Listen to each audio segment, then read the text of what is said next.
What's up, YouTube? It's Chris. I have another bag to bring to you today, and the bag I have here is the Travelpro Maxlite 4. This is going to be the 22-inch expandable rollerboard. If you have seen any of my previous videos, I have previously looked at the Travelpro, the Maxlite 4, the international carry-on size. So you'll see these bags look very, very similar. The main difference will be in the size. So just to take a quick look at the bag, some of the features. You're going to have a zippered pocket on the top of the bag with some pretty good depth here.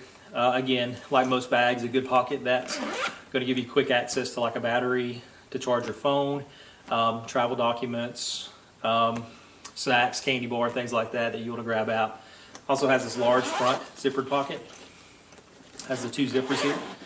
And if we unzip this, you'll see that just a basic front pocket.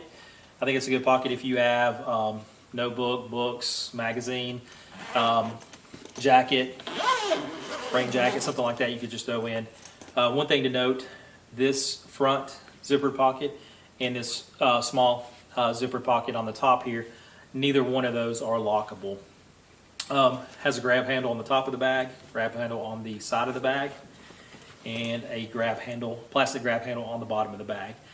This does have just the two wheels. And then on the back of the bag is where you can stick your little travel tag in the back here. And then the bottom of the bag, just some protection here to keep it off the curbs and things like that when you're dragging this thing around.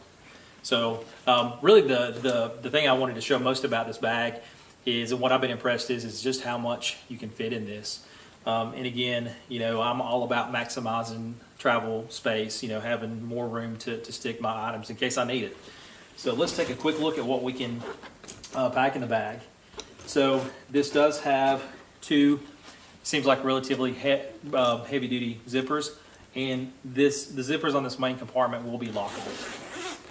So when we unzip this, you'll see that it is a large opening that's going to be very, very easy to pack your clothes and your items in. Also, you'll see there is a mesh compartment here, and then a small mesh compartment on the interior of the bag also. And then, again, if you've watched any of my previous videos, you know I'm a huge fan of the compression straps on the interior of the bag, and this bag does thankfully come with the compression straps. So now let's take a look at what we can throw in this bag.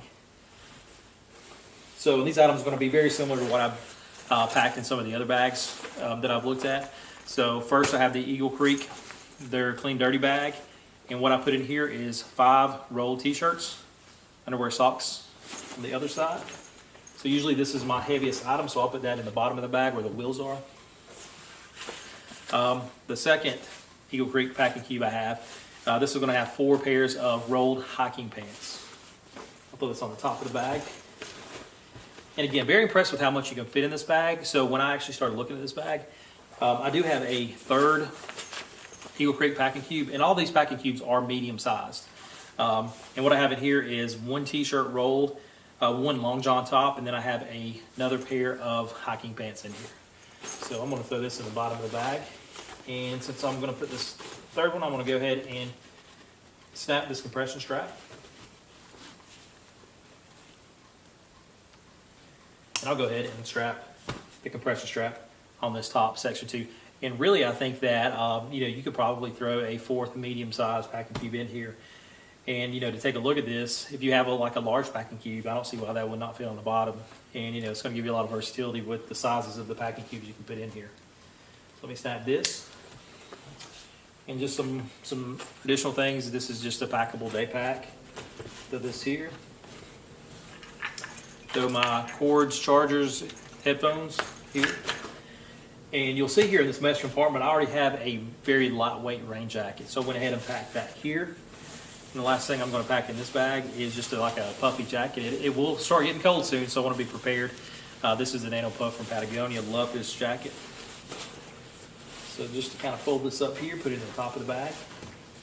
And let's zip this up.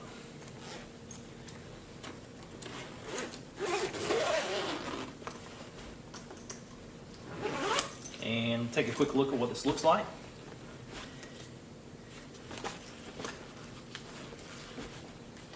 And I'm not sure if you can notice this, but I mean, you really can't tell that this, that amount of clothes and items are in here.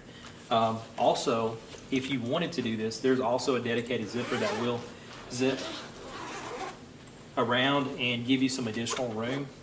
It looks like mainly towards the bottom of the bag, but I'm guessing it's probably going to give you another 1.5 inches, possibly close to 2 inches, not exactly sure. But quite a bit of extra space, but with what I have in here, it's not necessary at all. So again, very impressed with how much I can put in here. I do have a battery here. This is like a 10,000 milliamp hour battery. And again, if you want a quick access, throw this in the top of the bag. And that's no problem fitting in there whatsoever. So just some quick thoughts about this bag in particular. I love how much you can pack in this. Probably the bag I've been the most impressed with is just how much stuff I can throw in there. And even with what I have here, I feel like that I could put more in here. Excellent. But again, I love that this bag basically eats all your items and even has room for more. So that's one of the positives. So I think my takeaway from this overall is that it seems to be a good budget bag. I think I mentioned this in one of my previous videos, is that to me, a lot of times when you purchase a bag, it's an investment. And, it's an investment that, hopefully that bag's going to last you a lifetime in some situations. This one, I guess I question that. And that's just my initial impressions. And it could last someone forever. But again, that's just kind of my takeaway. I was really hoping to like this bag more, because once I saw how much that it could hold, I thought this was going to be the bag for me. But at this point, it's still kind of up in the air. Love the price point. Again, I'm definitely on a budget when I look at some of these bags. Again, if you have any questions about this, I'll do my best to try to answer your questions.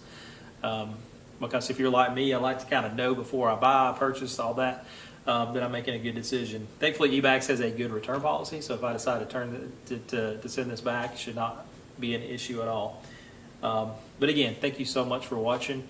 Hopefully some of these reviews have been helpful. And again, if you do have any questions, feel free to let me know. Thanks so much.